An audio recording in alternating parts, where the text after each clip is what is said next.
मैं अपनी झांसी नहीं दूंगी। उत्तर भारत की गर्म हवाओं में बारूद की गंध खुल चुकी थी। किलों की दीवारें बेचैन थीं। घोड़ों की टापें धरती को ऐसे कंपा रही थीं जैसे इतिहास किसी तूफान का इंतजार कर रहा हो।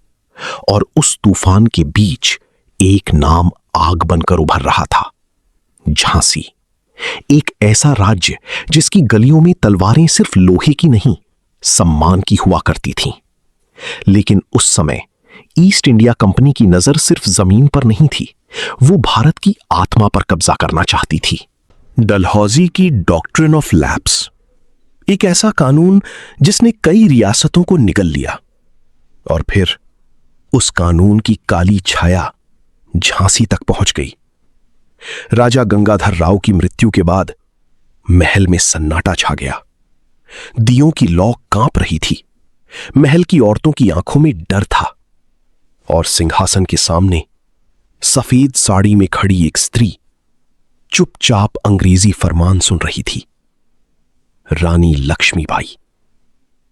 अंग्रेजों ने दत्तक पुत्र दामोदर राव को उत्तराधिकारी मानने से इनकार कर दिया। झांसी छीन ली गई। लेकिन इतिहास के पन्नों में कुछ अपमान तलवारों को जन्म देते हैं। और यही वो क्षण था जब एक महारानी योद्धा बन गई। धूल से भरे अखाड़ों में तलवारें चमकने लगीं। घोड़ों को युद्ध के लिए तैयार किया जाने लगा।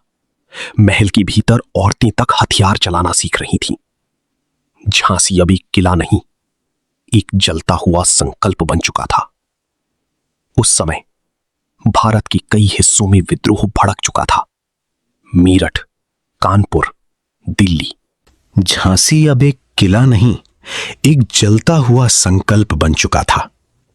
उस समय भारत के कई हिस्सों में विद्रोह भड़क चुका था। मेरठ, कानपुर, दिल्ली। लेकिन अंग्रेजों को सबसे बड़ा खतरा किसी सेना से नहीं, एक औरत से महसूस हो रहा था। एक ऐसी रानी जिसकी आंखों में डर नहीं, आग थी। 1858 सुबह का धुंधलका अभी पूरी तरह छटा भी नहीं था कि अंग्रेजी तोपों ने झांसी की दीवारों पर आग बरसानी शुरू कर दी। आसमान धुएं से भर गया। बच्चों की चीखें, घोड़ों की बेचैन आवाजें और मंदिरों की घंटियां सब मिलकर एक भयावह संगीत बना रहे थे। लेकिन किले के भीतर रानी लक्ष्मीबाई कवच पहन रही थीं। कमर पर तलवार, पीठ पर दामोदर राव और चेहरे पर मौत को चुनौती देता हुआ सन्नाटा। इतिहासकार लिखते हैं कि उस समय झांसी का हर नागरिक सैनिक बन चुका था। बुजुर्ग दीवारों पर पत्थर फेंक रहे थे, औरतें बारूद पहुंचा रही थीं, बच्चे घायल सैनिकों को पानी दे रहे थे। लेकिन अंग्रेजी सेना लगातार बढ़ रही थी। तोपों ने किले की दीवारों को तोड़ना शुरू कर दिया। और फिर झांसी की सड़कों पर खून बहने लगा। तलवारें गर्दनों से टकराईं, घोड़ों के नीचे लाशें कुचली जाने लगी। आग की लपटों में घर जल उठे। लेकिन कहानी यहां खत्म नहीं होती। रात के अंधेरे में जब चारों ओर मौत मंडरा रही थी, तभी किले की ऊंची दीवार पर एक काला घोड़ा दिखाई दिया। उस घोड़े पर बैठी थीं रानी लक्ष्मीबाई। पीठ पर उनका बच्चा बंधा हुआ था। और अगले ही पल घोड़ा किले की दीवार से छलांग लगा देता है। नीचे मौत थी, लेकिन ऊपर आजादी की आखिरी उम्मीद। ये दृश्य इतिहास की सबसे साहसी छलांगों में गिना गया। झांसी पीछे छूट चुकी थी, लेकिन रानी की जंग नहीं। कालपी, फिर ग्वालियर। रानी अब सिर्फ झांसी की महारानी नहीं रही, वो विद्रोह का चेहरा बन चुकी थी। और अगले ही पल घोड़ा किले की दीवार से छलांग लगा देता है। नीचे मौत थी, लेकिन ऊपर आजादी की आखिरी उम्मीद। ये दृश्य इतिहास की सबसे साहसी छलांगों में गिना गया। झांसी पीछे छूट चुकी थी, लेकिन रानी की जंग नहीं। कालपी, फिर ग्वालियर। रानी अब सिर्फ झांसी की महारानी नहीं रही, वो विद्रोह का चेहरा बन चुकी थी।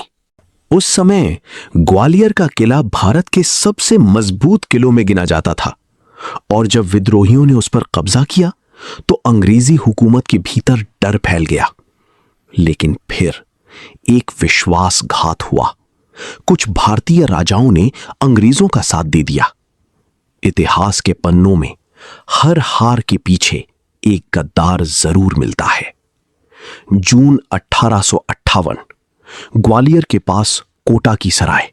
धरती तप रही थी, आसमान लाल धूल से ढक चुका था और उसी धूल के बीच घोड़े पर सवार रानी लक्ष्मीबाई दुश्मनों के बीच टूट पड़ी। तलवार हवा को चीर रही थी। एक के बाद एक अंग्रेज सैनिक गिरते जा रहे थे, लेकिन तभी पीछे से एक वार हुआ। घोड़ा लड़खड़ाया। रानी घायल हो चुकी थी। खून कवच से रिसने लगा, लेकिन आखिरी सांस तक तलवार उनके हाथ से नहीं छूटी। कहा जाता है कि मरने से पहले उन्होंने अपने शरीर को अंग्रेजों के हाथ न लगने देने का आदेश दिया। और फिर जलती हुई चिता के बीच एक युग समाप्त हो गया। सिर्फ 29 साल की उम्र, लेकिन इतना साहस कि पूरा ब्रिटिश साम्राज्य कांप उठा। अंग्रेज जनरल ह्यू रोज ने बाद में लिखा, वो विद्रोहियों में सबसे बहादुर औरत थी।